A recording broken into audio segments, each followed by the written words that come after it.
की हाल चाल मेरे चीतो। I hope you all are doing very well. सब बेहतरीन तरीके से पढ़ रहे होंगे और आगे बढ़ रहे होंगे। Let's start with the class guys. आज की क्लास में we will be discussing a very simple topic. आज की क्लास का टॉपिक बहुत सिंपल है। अगर 20-25 मिनट्स बाद ध्यान से सुन ली तो आपके जहन में टॉपिक चला जाएगा। तो सब लोग अपना थियरी रजिस्टर निकालेंगे, उसमें हेडिंग लिखेंगे आज के टॉपिक की, और टॉपिक का नाम है मेरे बच्चों इंटरेस्ट ऑन डिबेंचर्स। क्या नाम है हमारा टॉपिक का? Interest on debentures. पहले दिन से हम सीखते आ रहे हैं कि डिबेंचर्स का मतलब होता है जब कंपनी को कोई लोन लेना होता है तो वो पब्लिक से जाके कह देती है कि भाई मेरा डिबेंचर ले लो और मुझे क्या दे दो? पैसे। और मैंने आप लोगों को बताया डिबेंचर के आगे एक फिक्स्ड परसेंटेज लिखी हुई होती है, जैसे कि 6% डिबेंचर्स, 9% डिबेंचर्स, 8% डिबेंचर्स। तो वो जो परसेंटेज होती है that percentage is of interest. किसकी परसेंटेज होती है हृदय? वो इंटरेस्ट की। जैसे मैं कह रही हूँ मान लो 8% डिबेंचर्स, तो 8% जो है मेरे बच्चों वो 8% क्या है? ब्याज का रेट है। 8% क्या है? ब्याज का रेट है। समझ आई बात? तो अब इंटरेस्ट ऑन डिबेंचर्स अगर हमें गिवन है तो उसकी हम जर्नल एंट्री क्या डालेंगे? सबसे पहली बात मेरे को ये बताओ कि इंटरेस्ट ऑन डिबेंचर्स हमें मिलना है या हमें देना है? वेरी गुड, हमें इंटरेस्ट ऑन डिबेंचर्स देना है। हम मतलब कंपनी के पॉइंट ऑफ व्यू से बात कर रहे होते हैं, हम कंपनी की बुक्स बना रहे हैं। तो कंपनी ने जो लोन ले रखा है, इंटरेस्ट ले रखा है, उस पर उसे क्या करना है? ब्याज पे करना होता है। तो इंटरेस्ट हमारे लिए इनकम है या एक्सपेंस? सब बोलेंगे एक्सपेंस है। इंटरेस्ट ऑन डिबेंचर हमारे लिए इनकम है या एक्सपेंस है? बताओ। एक्सपेंस है। कोई दिक्कत वाली बात तो नहीं। खर्चा है हमारे लिए इंटरेस्ट, क्योंकि इंटरेस्ट हमें क्या करना पड़ेगा? इंटरेस्ट हमें देना पड़ेगा। कोई दिक्कत तो नहीं गाइस? समझ आ रही है बात अच्छे से? अब बच्चों जब हम इंटरेस्ट पे करेंगे, तो उसकी जर्नल एंट्री क्या होगी ये हम लोगों को सीखना है। बहुत ही सिंपल है, आराम से समझ आएगा। खुद सोचो, हमें वो पे करना है या मिलना है? पे करना है। अगर पे करना है तो बेटा इंटरेस्ट को क्या कर देना चाहिए? डेबिट, क्योंकि debit all expenses and losses, credit all incomes and gains के रूल से वो क्या हो जाएगा? डेबिट हो जाएगा। लिखना नहीं है मेरे बच्चों, पहले मैं समझा दूं आप लोगों को, ठीक है? कुछ भी नहीं लिखना, सुनना मेरी बात। सबसे पहले एंट्री क्या डलेगी? Look at the board everybody. Entry will be like this, interest on debentures account debit. ये डेबिट क्यों करा? क्योंकि ये हमारे लिए क्या हो गया गाइस? खर्चा। तो इंटरेस्ट ऑन डिबेंचर्स डेबिट कर देंगे टू डिबेंचर होल्डर्स। क्या वर्ड यूज कर रही हूं मैं? To debenture holders. मैम इस बात का क्या मतलब हुआ? बेटा सीधी सी बात है, इंटरेस्ट हमारा खर्चा है, इसलिए इंटरेस्ट हमने क्या कर दिया? डेबिट। और क्योंकि वो ब्याज हमें क्या करना है? डिबेंचर होल्डर्स को पे करना है, देना बाकी है। वो इंटरेस्ट हमें डिबेंचर होल्डर्स को क्या करना बाकी है बच्चों? देना बाकी है। इसलिए वो डिबेंचर होल्डर्स हमारी क्या बन गए गाइस? लायबिलिटी। क्या बन गए बच्चों? लायबिलिटी। इसलिए लायबिलिटी बढ़ी तो क्रेडिट कर दिया। तो जर्नल एंट्री समझ आई आप लोगों को? क्या जर्नल एंट्री बनी मेरे बच्चों? Interest debit to debenture holder. लिखना अभी नहीं है, इसे बोलते हैं being interest due. Interest due होने की एक अलग डेट होती है गाइस, और इंटरेस्ट पे करने की एक अलग डेट होती है। क्यों? क्योंकि कंपनी जब ब्याज देने की बात करती है तो पहले ज़माने की बात कर रही हूँ, आज की डेट में तो यूपीआई पेमेंट्स हो जाती हैं, एकदम ट्रांसफ़र हो जाता है, fund transfer with in a second. But आज भी दिक्कत हो सकती है, किसी का यूपीआई आईडी नहीं चल रहा, किसी का पेटीएम लॉक्ड है, या किसी का बैंक क्या हो गया, बैंक अकाउंट क्या हो रखा है, इस टाइम पे फ्रीज हो रखा है, तो उसमें पैसे नहीं जा सकते। तो इसी तरीके से कंपनी, एक डेट होती है ड्यू करने की और एक डेट होती है एक्चुअल में पे करने की। जैसे आप लोगों की भी अगर आप मंथली बात करो स्कूल की फ़ीस की, तो स्कूल की फ़ीस की सबके स्कूल्स में डेट्स होती हैं कि 10 तारीख तक आपके स्कूल में एडवांस फीस हो जानी चाहिए। किसी किसी की में 12 होती है, किसी किसी में 15 भी होती है ना? ज़्यादातर 10 और 15 डेट्स होती हैं स्कूल की, कि भाई जैसे अक्टूबर की फ़ीस है तो you have to clear the October की fees till 10th of October और टिल 15th ऑफ अक्टूबर, ऐसी नवंबर की भी। तो जो डेट्स रहती है वो ड्यू डेट होती है। जैसे मान लो 10 तारीख बता दी स्कूल वालों ने क्या बता दी, 10 तारीख। तो क्या यार हर बच्चा 10 तारीख तक पैसे ले आता है? सोचो, नहीं ना। कुछ 15-20 में भी करते हैं, कुछ लेट फीस का फाइन भी लगा कर देते हैं। तो इसका मतलब मैं ये समझाना चाह रही हूँ हृदय कि हमारे इंटरेस्ट ड्यू करने की डेट अलग होती है और पे करने या रिसीव करने की डेट अलग होती है। तो यहाँ पर मैंने आपको जो पहली एंट्री सिखाई है, interest on debenture debit to debenture holders, that is what, interest को ड्यू करने की एंट्री।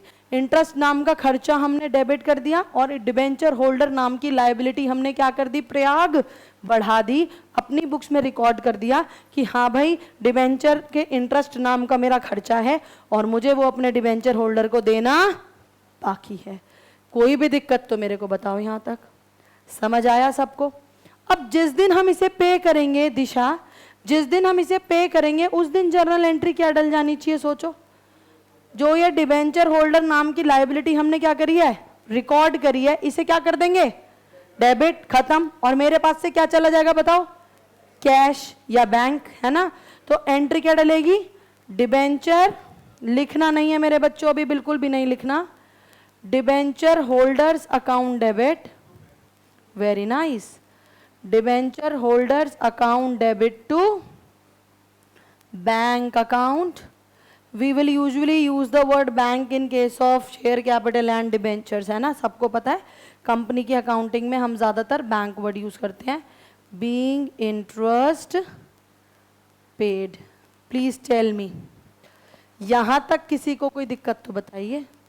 Done everybody?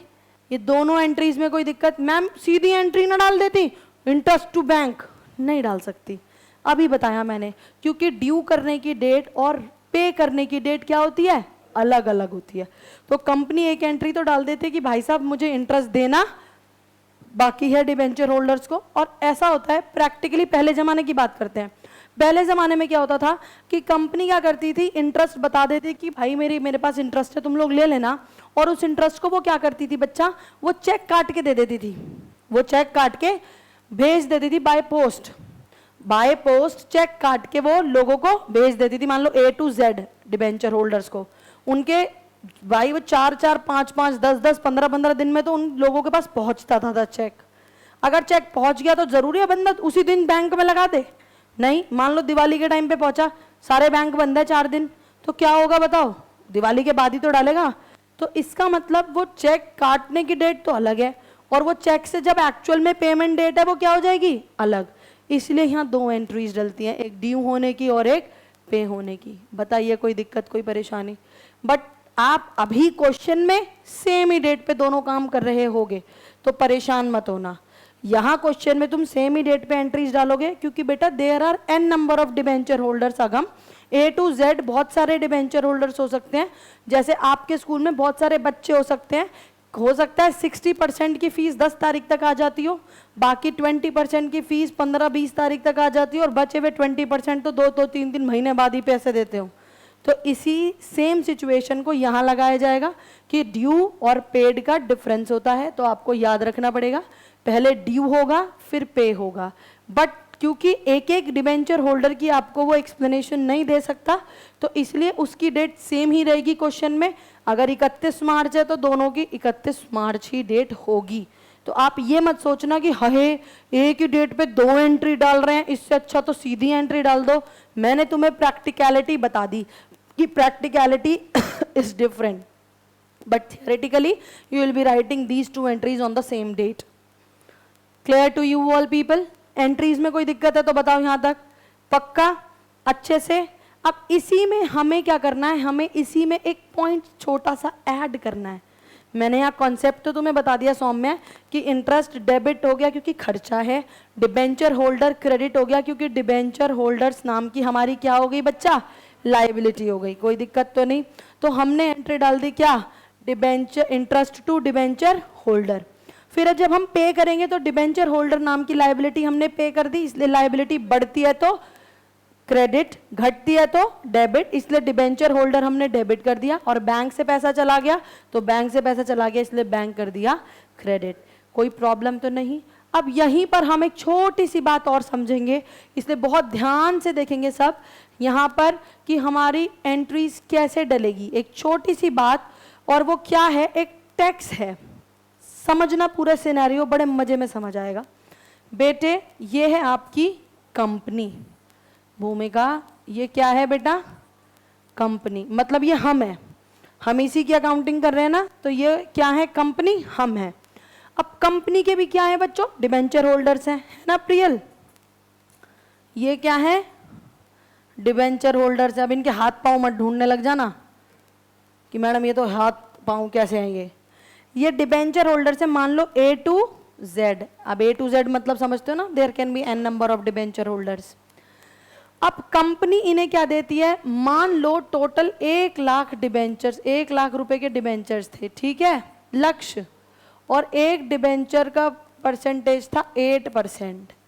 तो बेटा can you tell me the interest on these debentures. 1 lakh पर 8% कितना हो गया, 8000। Very good. तो अब कंपनी क्या करती है गाइज, यहां पे इन डिबेंचर होल्डर्स को क्या देती है, 8000 का क्या देती है मेरे बच्चों, इंटरेस्ट देती है। यहां तक कोई दिक्कत तो बताओ, समझ आ रही है ना। 1 लाख के अगर टोटल डिबेंचर्स हैं तो 1 लाख का 8%, इसका मतलब कंपनी कितना ब्याज दे रही है, 8% का ब्याज दे रही है। यहां तक कोई दिक्कत। अब जब कंपनियां 8% का ब्याज देती है, जब कंपनियां 8% का ब्याज देती है तो उसे ना यहां पर कौन देख रहा होता है, यहां पर गवर्नमेंट बड़े ध्यान से देख रही होती है। यहां से कौन देख रहा होता है बेटा, गवर्नमेंट। और गवर्नमेंट देख रही होती है ये क्या चल रहा है मेरी नजरों के सामने, ऐसे आंखें गाड़ के देख रही होती है क्या चल रहा है मेरी नजरों के सामने। देखती है अच्छा बेटे कंपनी 8000 का ब्याज दे रही हो। अब जैसी कंपनियां 8000 का ब्याज देती है मेरे बच्चों, please listen to me very carefully, ये हमारी जो गवर्नमेंट है वो क्या करती है, ये गवर्नमेंट हमसे कहती है, गवर्नमेंट कंपनी से, हमसे मतलब कंपनी से, गवर्नमेंट कहती है कंपनी से, ओए कंपनी सुन 8000 का ब्याज दे रही है ना, हाँ कंपनी कहती जी माई बाप, जी माई बाप, हाँ दे तो रही हूँ। करे जैसी ये 8000 का ब्याज दे रही है, इस पर मुझे 10% का क्या दे, टैक्स, इस पर मुझे क्या दे, 10% का टैक्स। अब कंपनी कहती है मतलब मैं माई बाप समझ तो रही हूँ तुम्हारी बात कि तुम टैक्स लेना चाहते हो, पर किस खुशी में टैक्स मांग रहे हो, टैक्स तो कमाई पे लगता है, बताओ हाँ या ना, टैक्स तो किस पे लगता है, कमाई पे। तो कंपनी कहती है भाई सरकार मैं डरते डरते एक बात कहूं, बुरा ना मानो, तो कहती चल बोल कंपनी तू बोल, गवर्नमेंट कहती है बोल, कंपनी कहती है माई बाप ये जो टैक्स नाम की चिड़िया है ये तो कमाई पे लगती है, और ये 8000 का तो मेरा क्या है, खर्चा, तो तुम मुझसे किस नाम का 8000 का मांग रहे हो भाई, ये 8000 का तो मेरा क्या है, खर्चा, तो तुम मुझसे किस मांग का टैक्स मांग रहे हो, 10%। तो सरकार कहती है वे बेटे दिमाग तो बढ़िया चलाया तूने, बात तो सही पूछी है, चल मैं तुझे अब समझाता हूं तुझे क्या करना है। ऐसा गवर्नमेंट बोल रही है, अब गवर्नमेंट की बात सुनना, गवर्नमेंट ने क्या बोला, गवर्नमेंट ने बोला कि बेटे 8000 का ब्याज देना है तो तू इस पर क्या कर, 10% का ब्याज काट ले, मैं 10% का टैक्स काट ले, मैं कह रहा हूं। उसने कहा चलो ठीक है मान ली, अगर मैंने 10% का टैक्स काट लिया तो इट विल बी 800। तो गवर्नमेंट ने कहा एक काम कर कंपनी 800 रुपए तो तू मुझे दे दे। गवर्नमेंट कंपनी ने कहा चलो ठीक है दिए, समझ रही हूं मैं बात को, समझाओ जरा। 8000 में से 800 का टैक्स तो मैंने तुम्हें दे दिया, बचा कितना बताओ, 7200।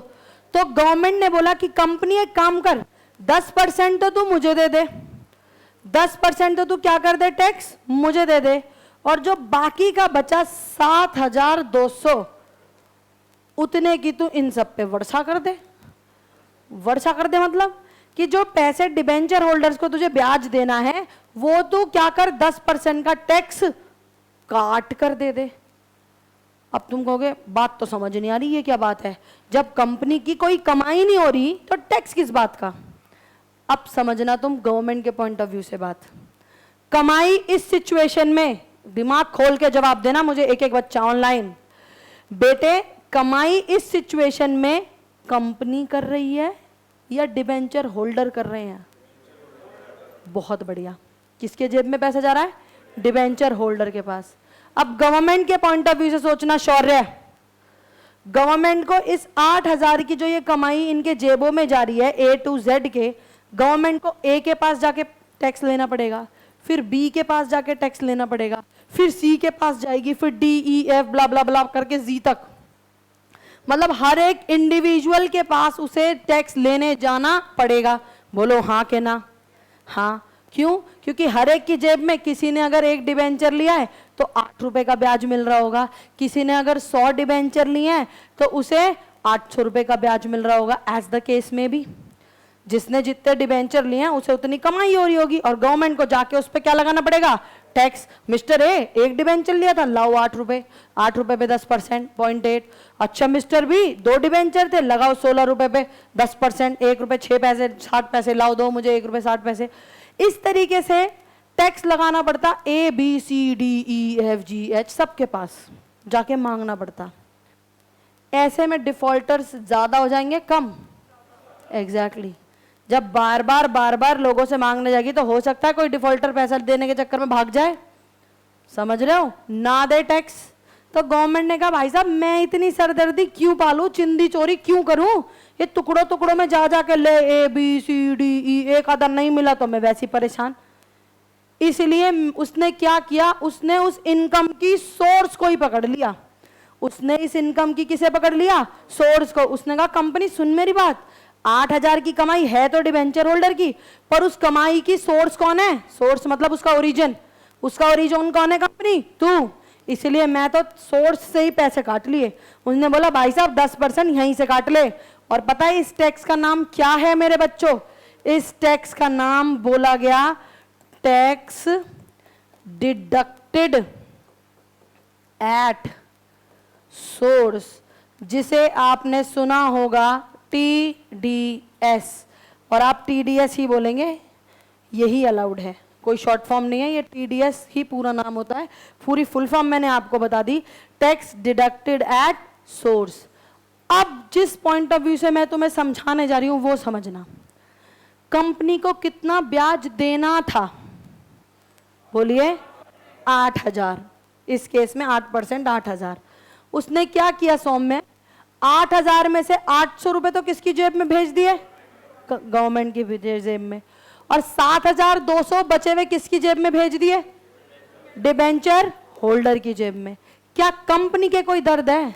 क्या कंपनी को कोई परेशानी है? Is there any problem with the company? No, not at all. क्योंकि उसकी जेब से जाना भी 8 था, गया भी 8। सिर्फ फर्क कितना है?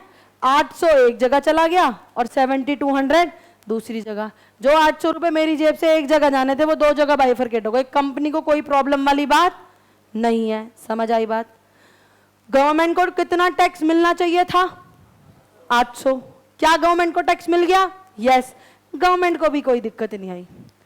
अब डिबेंचर होल्डर के बारे में सोचो। डिबेंचर होल्डर पे कितना % टैक्स लगना था? 10%। और टैक्स कट के मिला भी उसे कितना? बचा हुआ। मतलब कटा भी कितना? 10%। क्या डिबेंचर होल्डर के कोई दर्द है? नहीं। बट ऐसा किया क्यों गया? ऐसा इसलिए किया गया फॉर इजी कंप्लायंस। और इसके पीछे बहुत बड़ा टैक्स स्ट्रक्चर भी है। सिर्फ इजी कंप्लायंस अभी बच्चों के लेवल पे समझाने के लिए easy compliance more than sufficient है। बट आप लोग बड़े हो रहे हो, आप लोगों को पता होगा हमारे देश में स्लैब रेट्स होते हैं, इंटरेस्ट के परसेंटेज अलग अलग होता है कि इतने तक इनकम नहीं लगेगी, इतने पे लगेगी, तो वो सब झमेले हैं। इसलिए यहाँ पर TDS नाम का टैक्स लगाया गया और सीधा सबको इंडिविजुअली ना पकड़ के उसने सीधा इकट्ठे क्या कर ली? सोर्स को ही पकड़ ली, कंपनी की गर्दन पकड़ ली कि तू देने वाली है ना 8,000, ला पहले 800 रुपए टैक्स भर, बचा महीने दे दे। तू भी खुश, मैं भी खुश, डिबेंचर होल्डर भी खुश, कोई दिक्कत वाली बात ही नहीं है। गवर्नमेंट की मुश्किलें कम हो गई। समझ आया? कोई दिक्कत? किसी को परेशानी तो बता दो। TDS की फुल फॉर्म क्या है? समझ आया? Tax deducted at source. Yes sir. हाँ जी। TDS सिर्फ और सिर्फ ब्याज पर नहीं लगता, TDS सैलरीज पर भी लगता है। बहुत सारी पेमेंट्स होती हैं। ये जो टैक्स है TDS, this you will B studying if you will clear your 12th। After that अगर आप ऑप्ट करते हैं इनकम टैक्स या कॉमर्स की दुनिया में आगे जाते हैं, प्रोफेशनल कोर्सेज ज्वाइन करते हैं, तो आपको वहाँ एक कानून पढ़ने के लिए मिलेगा जिसे बोलते हैं इनकम टैक्स एक्ट। वहाँ पर टीडीएस एक पूरा सेक्शन पढ़ेंगे, पूरा एक चैप्टर होगा टीडीएस नाम का। वहाँ पढ़ोगे कि tax deducted at source salary पर भी लगता है, ब्याज पर भी लगता है, बहुत सारी चीज़ों पर लगता है। जो बैंक पे आपको ब्याज मिलता है ना, बैंक में जो आपका पैसा रखा हुआ है बैंक बैलेंस, उस पर भी आपको इंटरेस्ट मिलता है, उस इंटरेस्ट पर भी टीडीएस लगता है। बैंक काट के तब देता है, जो आपको ब्याज मिलता है वो टीडीएस कटने के बाद ही मिलता है। हाँ, मैं टैक्स पढ़ाने नहीं बैठी यहाँ, वो नहीं, जितना कट जाता है उसका बाद में बेनिफिट मिल जाता है। अभी इनकम टैक्स तूने पढ़ा नहीं है इसलिए लग रहा है। बेटे टैक्स भरते क्यों हैं, इस केस में क्यों भरते बताया तो, कि इन्हें इंडिविजुअली ए टू जेड के पास जाना पड़ता, तो इन्होंने कहा भाई ए टू जेड के पास ना जाके सीधा कंपनी में तुझसे ले लूंगा टैक्स, तेरी जेब से वही 8,000 गया, तेरी जेब से पूरा 8,000 रुपए गया, मेरे पास 10% टैक्स आ गया, बचा हुआ डिबेंचर होल्डर्स को मिल गया। डिबेंचर होल्डर्स को भी प्रैक्टिकली 10% का टैक्स देने की लायबिलिटी थी, वो कट के मिल गया। इस सिचुएशन में इसलिए ऐसे टैक्स लगाया गया। टीडीएस नाम का टैक्स आपका सोर्स पर ही लगा दिया जाता है, क्योंकि फिर से वही बात है, बड़ी बड़ी कंपनीज है, बड़ी बड़ी कंपनीज में एन नंबर ऑफ एम्प्लॉइज है। अब अलग अलग एम्प्लॉय को पकड़ना आसान है या एक बंदे को पकड़ना, इसीलिए कंपनी को पकड़ लिया, काट दिया टीडीएस। समझ रहे हो बात को, अच्छे से क्लियर हुआ बात, पक्का? मैम कुछ पूछ रहे थे इधर से जी। टीडीएस ही, हाँ जी, टीडीएस की फुल फॉर्म है टैक्स डिडक्टेड एट सोर्स, और ये टैक्स का ही नाम है। और ये आपको कौन से टैक्स में मिलेगा मैंने ये भी बताया, इनकम टैक्स एक्ट 1961 जो हमारा कानून है उसमें आपको ये मिलेगा, अगर आप आगे चल के प्रोफेशनल कोर्सेज ज्वाइन करते हैं, पढ़ाई करते हैं आगे इस तरीके की। तो समझ आ रही है बात? पर अगर 12th के बाद किसी ने काम ही खोलना है अपना या पेट्रोल पंप भी खोलना है, तो उसे इतने रूबरू पढ़ाई नहीं होगी, पैसा तो कमाएगा वो, नाम तो आएगा उसके जीवन में ये टीडीएस नाम का, बट उसे जरूरत नहीं पड़ेगी। वैट आएगा, वैसे पता ना तुम्हें 11th क्लास में बताया था मैंने, दवा दारू है ना उस पर जीएसटी नहीं लगता, बताया था, याद है? चलिए बताइए, यहां तक कोई प्रॉब्लम? भूल गई? चलिए, इंटरेस्ट ऑन डिबेंचर्स क्लियर हुआ? पक्का? यही था पूरा कॉन्सेप्ट, इंटरेस्ट ऑन डिबेंचर्स। अब यहां पर टीडीएस मैंने तुम्हें समझाया, अब उसी टीडीएस को अगर यहां अप्लाई करना हो तो एंट्री क्या होगी, सोचो। इंटरेस्ट कितने का था गाइस, बताना, इंटरेस्ट कितने का था? हाँ वेरी गुड, 8,000 का। 8,000 में से डिबेंचर होल्डर्स को कितने मिलने टीडीएस काट के? ओ वाओ, और 800 रुपए का क्या हो गया बताओ? टीडीएस जो हमें देना, हम मतलब कंपनी को देना है, कंपनी को मिलना है, देना भाई गवर्नमेंट को। तो यहां पे एक नया अकाउंट खोल दिया गया, टू टीडीएस पेबल अकाउंट, कितना? 800 रुपए। और जब पे किया डिबेंचर होल्डर को कितने पैसे अगम? 7,200। उसी टाइम पे हमने क्या कर दिया मेरे बच्चे, 800 रुपए का जो टीडीएस पेबल नाम की लायबिलिटी ओपन की थी उसे क्या कर दी? डेबिट, और उसे भी कर दी क्या? खत्म। क्लियर टू यू और नॉट? जर्नल एंट्री समझ आई, पूरा ये सिनेरियो समझ आया? अब ये तो नहीं लग रहा कि अरे यार खर्चे पे टैक्स लगा रहे हैं, खर्चे पे टैक्स नहीं लगा रहे, प्रैक्टिकली टैक्स उसी की जेब पे पड़ रहा है जिसका हक बनता था टैक्स देने का, डिबेंचर होल्डर का। उसे देख लो पैसे कट के मिल रहे हैं 7,200। बस अपनी कंप्लायंसेस को आसान करने के लिए, टैक्स को इजीली कलेक्ट करने के लिए कंपनी से वसूल लिया। Clear to you all people? अच्छे से समझ आ गया? चलिए लिखिएगा, इंटरेस्ट ऑन डिबेंचर्स आपने हेडिंग लिखी है, please write down under that. Start writing guys, interest on debentures में लिखना शुरू करिए। The company have to pay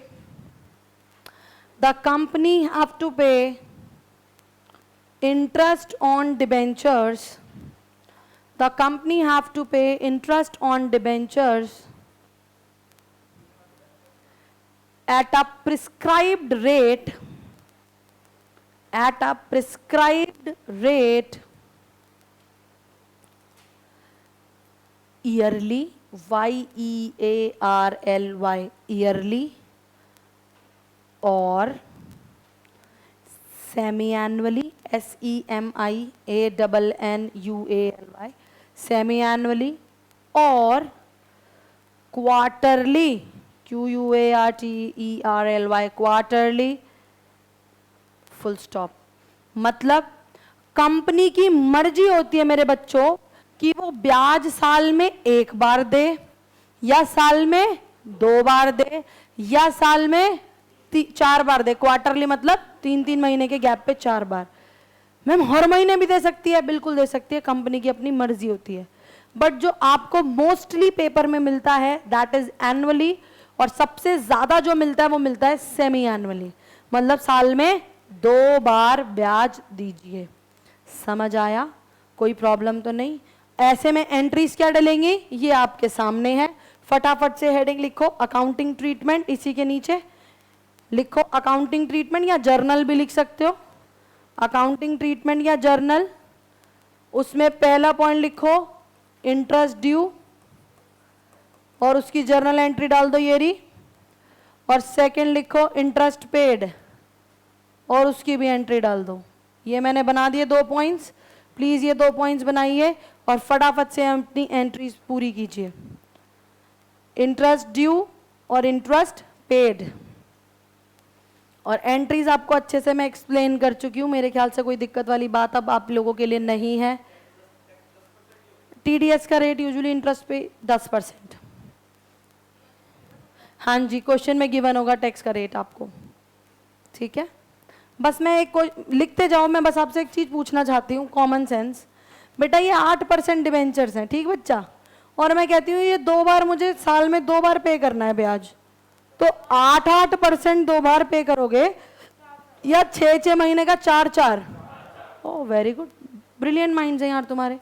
अगर क्वार्टरली होता तो 2-2-2-2, है ना? Very good. नरेशन भी लिखनी है मेरे लाल। हाँ जी, गिवन होगा बच्चे। हाँ जी, तो मेरे लाल फिर परसेंटेज हमें कैलकुलेशन करनी पड़ेगी, और डेसिमल में आंसर को राउंड ऑफ करके लिखना पड़ेगा। फटाफट से note it down everybody. Last 30 seconds.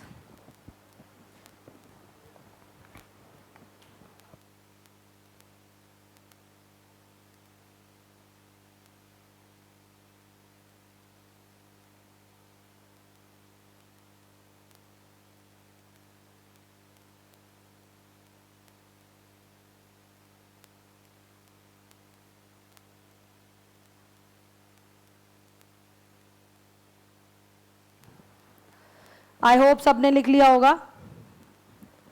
Interest due interest paid हो गया सबका। यहीं पर एक छोटी सी बात मुझे और बतानी है बेटे मेरे बच्चे, एंट्री क्या होगी ये तो समझ आ गई। अब साल के आखिरी दिन आप सबको पता है हमें ट्रेडिंग अकाउंट, P&L अकाउंट और बैलेंस शीट बनानी पड़ती है, ताकि हम क्या कर सके, ताकि हम अपनी फाइनेंशियल परफॉर्मेंस और फाइनेंशियल पोजीशन जज कर सकें। भाई मुझे जब तक यही पता नहीं चलेगा इस साल में मुझे फायदा हुआ या नुकसान, तो क्या मैं कुछ भी कर सकती हूँ? नहीं ना भाई, अकाउंटिंग क्यों की जाती है? इसीलिए ही तो कि हमें फायदा हुआ या नुकसान, इस चीज के लिए। तो यहाँ पर ये जो खर्चा है मेरे बच्चों, ये जो इंटरेस्ट नाम का खर्चा है, क्या ये मेरा साल के आखिरी दिन P&L अकाउंट में जाना चाहिए? बोलो यस और नो। यस। 11th क्लास जो जो पास करके आए हैं क्लियरली, उन्हें ये बात पता होगी कि हम लास्ट में ट्रेडिंग अकाउंट और प्रॉफिट एंड लॉस अकाउंट बनाते हैं। जैसे पूरे साल हमने हर महीने रेंट दिया, समझना, मान लो 10,000 रुपये रेंट है एक महीने का, तो हर महीने हम रेंट देते हैं 10,000 10,000 10,000। ऐसे करते करते टोटल रेंट पूरे साल का कितना हो जाता है? 1,20,000। तो जब मैं प्रॉफिट एंड लॉस अकाउंट बनाती हूँ उसमें मैं कितना रेंट लिख के दिखाती हूँ? 1,20,000। Very good. ऐसी सैलरी भी पूरे 12 महीने की। क्यों? क्योंकि प्रॉफिट एंड लॉस अकाउंट हमारा बनाया जाता, नॉमिनल अकाउंट है इसलिए बनाया जाता था कि पूरे साल का प्रॉफिट या लॉस हमें पता चल सके।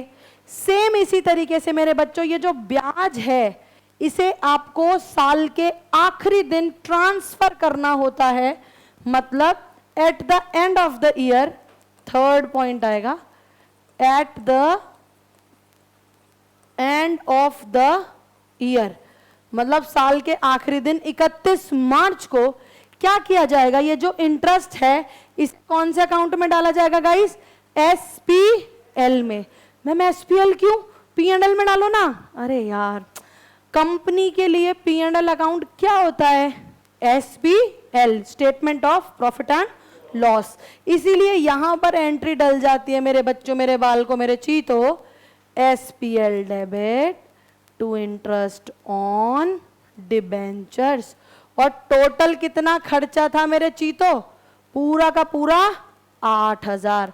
अगर आप इसे 4 बार में भी दे रहे होगे, 2,000 2,000 2,000 2,000 करके क्वार्टरली भी दे रहे होगे, तब भी आप 31 मार्च को एक ही बार में इस सारे के सारे खर्चे को एसपीएल में डालकर आओगे।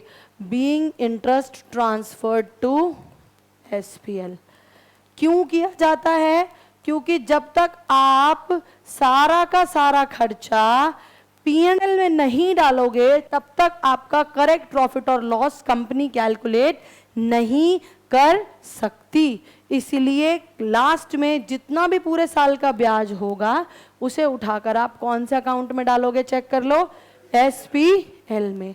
तो this is your third entry. समझ आया, पक्का, अच्छे से। ये कब डलेगी, 31 मार्च को, साल के आखिरी दिन।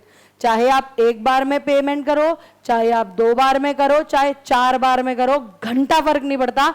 एसपीएल सिर्फ कब जाना है, साल के आखिरी दिन। इकट्ठा पूरे साल का इंटरेस्ट उठाकर एसपीएल में ट्रांसफर कर दिया जाएगा। क्लियर एवरीबॉडी, अच्छे से समझ आ गया सबको, पक्का। चलिए एक क्वेश्चन करेंगे मेरे साथ और ये टॉपिक यहीं आज की आज खत्म हो जाएगा। चलिए निकालिए, take out your practical registers everybody, page number 35, all India 2017 का क्वेश्चन करा रही हूं मैं। Question number 47 of your book, question number 47 of your book.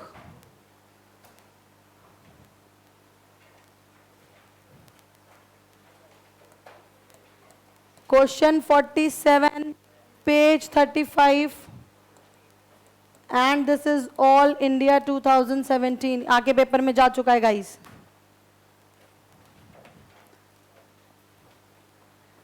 और जो चीज एक बार आगे जा चुकी है इसका मतलब वो दोबारा बिल्कुल आ सकती है, जरूरी नहीं है कि नहीं आएगी।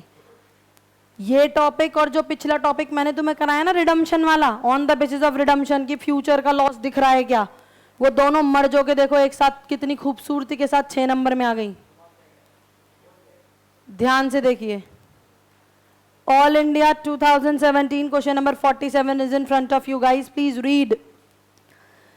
ऑन 1 अप्रैल 2015, क्वेश्चन में देखो क्या कह रहा है, 1 अप्रैल 2015 को जेके लिमिटेड इशूड 8,000, गाइस ध्यान से देखना, जेके लिमिटेड इशूड 8,000। तो वर्किंग नोट नंबर 1 में सबसे पहले मैं लिख दूं कितने डिबेंचर्स हैं, 8,000, 9% डिबेंचर्स। ऑफ फेस वैल्यू बताओ कितना है, of face value 1000 each, face value है 1000 रुपए। मजे की लाइन आ रही है। अब each at a discount of 6%, each at a discount of 6% and redeemable at a premium of 5% after 3 years।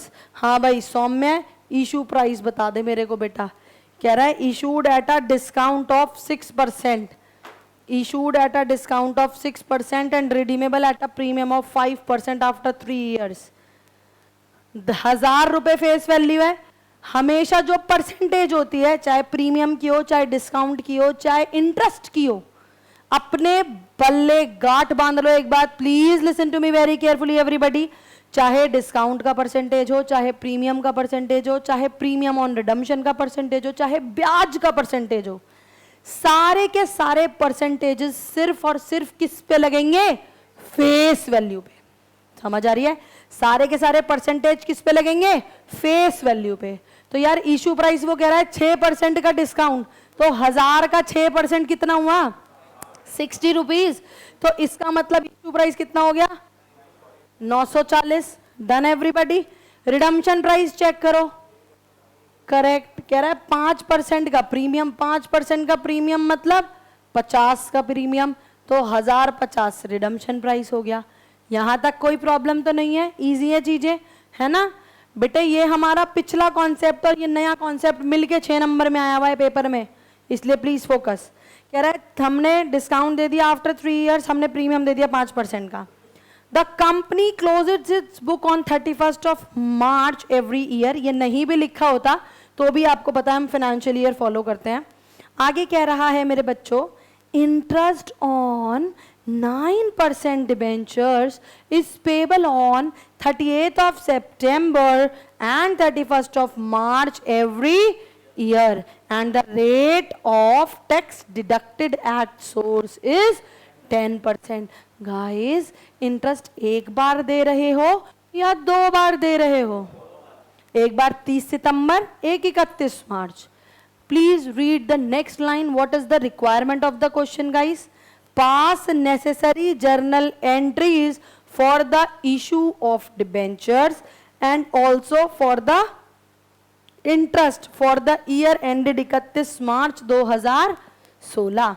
किस चीज की? क्या सिर्फ ब्याज की एंट्री डालनी है या हमें इशू की भी एंट्री डालनी है? इशू की भी डालनी है। तो हमारी एंट्रीज कौन सी डेट से शुरू हो जाएंगी? चेक करो इशू डेट 1 अप्रैल 2015। पनव समझ आ रहा है या नहीं? इशू की एंट्रीज पिछले 4 दिन से तुम करते आ रहे हो। प्लीज मेरे को बताओ, help me out in this, कैसे किया जाएगा? In the books of JK limited थी ना? अरे चेक कर लो, तुम्हारे पास किताब है, कैसी बात कर रहे हो? हाँ,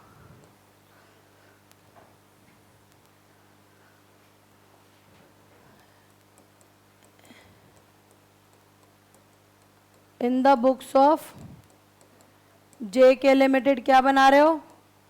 जर्नल। और जब क्वेश्चन में डेट दे रखी है और आपने अगर डेट नहीं लिखी तो गए बेटा, आधा नंबर सीधा गया। पहली डेट क्या है बताओ? 1/4/2015। Can you tell me the first entry guys? Bank account debit, correct, बिल्कुल correct. Bank account debit to 9% debentures, क्योंकि सारा पैसा इकट्ठा मंगाया जा रहा है इसलिए दोनों वर्ड्स आएंगे, एप्लीकेशन एंड अलॉटमेंट अकाउंट। कितना? चेक करो, 8000 डिबेंचर्स हैं और उस पर कितने रुपए? 940, बिल्कुल सही। इशू प्राइस आएगा ना, कितना हो गया बताओ? 75,20,000। बीइंग एप्लीकेशन मनी रिसीव्ड, यही आ रहा है।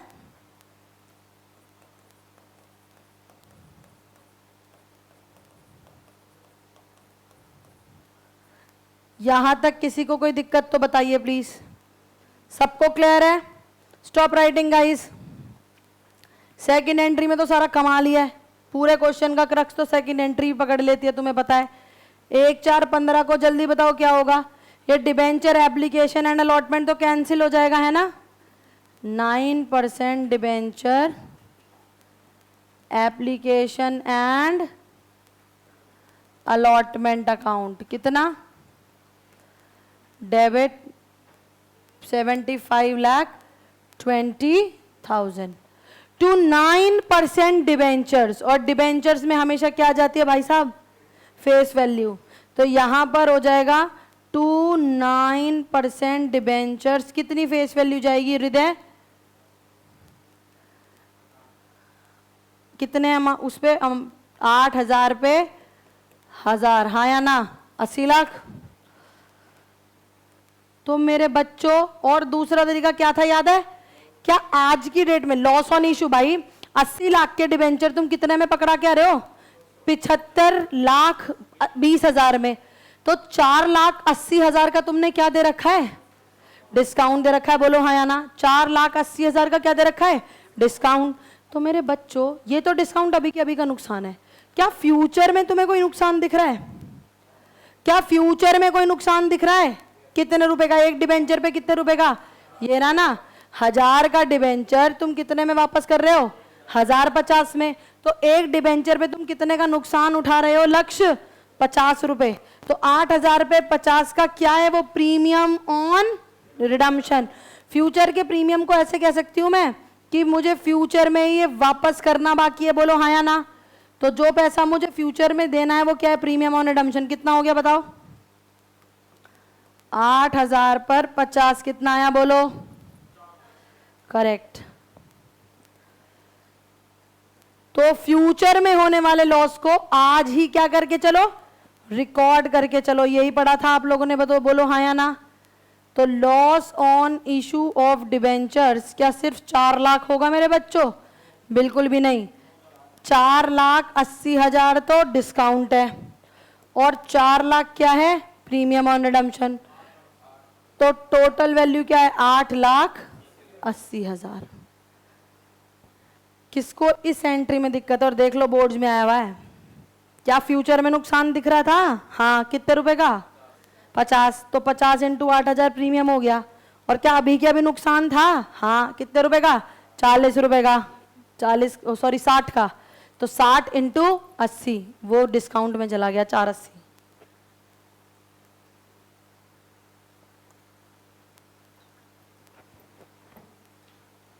Being application money transferred.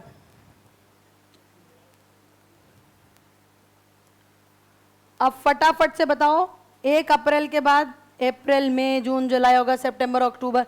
सितंबर चेक करो इंटरेस्ट। अरे मेरे बच्चों चेक करो, इंटरेस्ट देना था, चेक करो किस डेट को? हाँ, हमें इंटरेस्ट देना था किस डेट को? 30 सितंबर को। तो अब क्या करेंगे बताओ मेरे को? यहां पर सबसे पहले हम 30 सितंबर 2015 को क्या देंगे?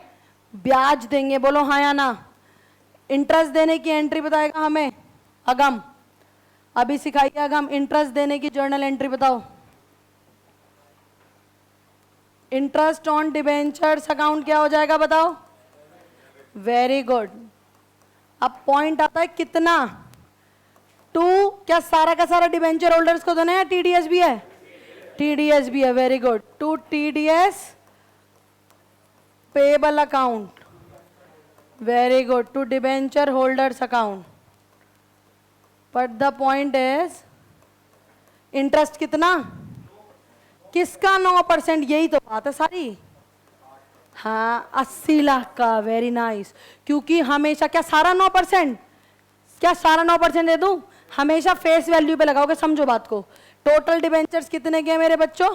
80 लाख के। और एक डिबेंचर पे ब्याज का परसेंटेज कितना है? 9%। ये तो पूरे साल का है ना गाइस, समझो ना बात को। ये 9% का रेट पूरे साल का है और मुझे ये 2 बार में देना है। तो या तो 4.5 कर लो या ऐसे करके लिख दो इसे इंटू 6.6/12। 6 महीने का एक ही तो बात है। रेट को आधा कर दो या पीरियड को आधा कर दो, जो तुम्हें समझ में आए वो समझ लो, एक ही बात है। बताओ कितना आ गया? 3,60,000, 36,000।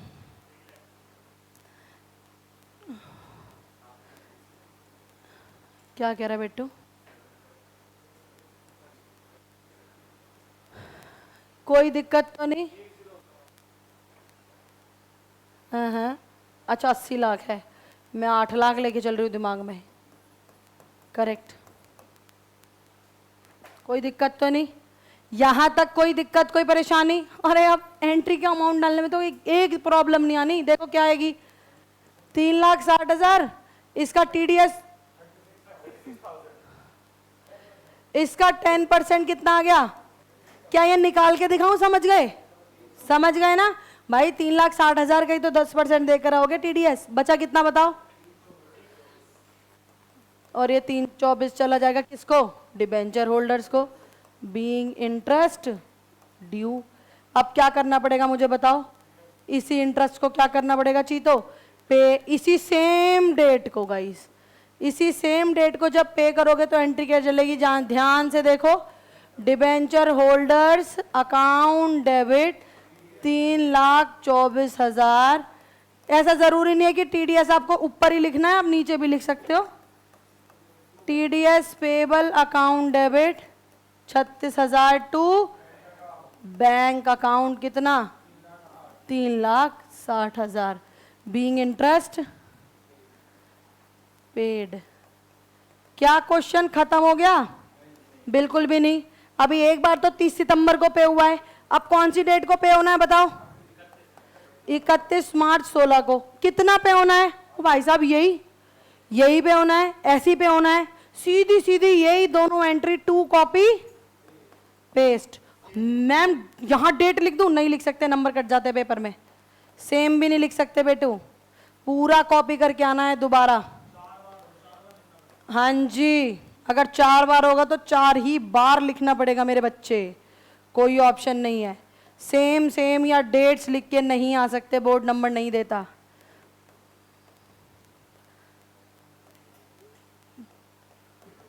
कितना आ गया बता दो? हाँ, अरे मेरे बच्चे कह रहा जो पहले था। थैंक यू बेटा। इंटरेस्ट ड्यू, अब यहीं पर क्या होगा? ये इंटरेस्ट पे होगा, यहीं पे लिख रही हूं मैं आप लोगों के लिए।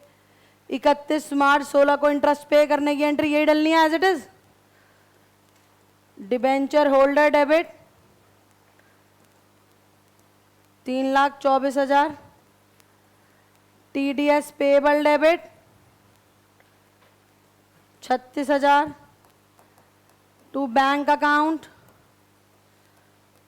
3 लाख। क्या क्वेश्चन खत्म हो गया? Very good. SPL में ट्रांसफर। और क्या क्वेश्चन में क्या बोला था जरा चेक करना? पास journal entry for issue and debenture interest. Writing of तो नहीं मांगा था ना? राइटिंग ऑफ तो नहीं मांगा था, इसलिए बस हम यहीं पर लिखकर यहां पर 31 मार्च को लास्ट एंट्री और डलेगी। ध्यान से देखो, 31 मार्च 16 को यहां पर एंट्री क्या डलेगी गाइस? यहां पर ये जो तुमने डिबेंचर होल्डर्स को जो पेमेंट करी है ब्याज की, टोटल पेमेंट कितनी हुई है?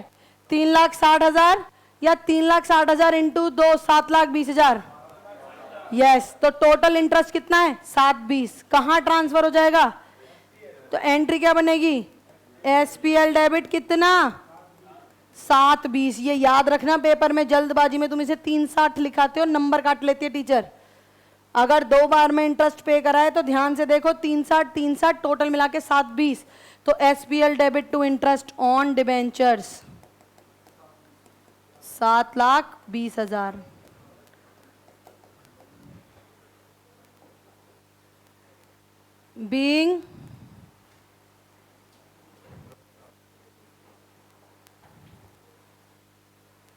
being interest transferred to correct interest transferred to SPL। अगर यहीं राइटिंग ऑफ बोला होता तो एक एंट्री और डलती, SPL debit to loss on issue of debentures 8,80,000। Check कराऊं? देखो ये रहा लॉस 8,80,000 का, इसे भी तुम राइट ऑफ करके दिखा कर आते। चलिए गाइस, कल मिलेंगे सेम टाइम सेम जगह। 3 क्वेश्चन होमवर्क है, करके लाना। Bye bye.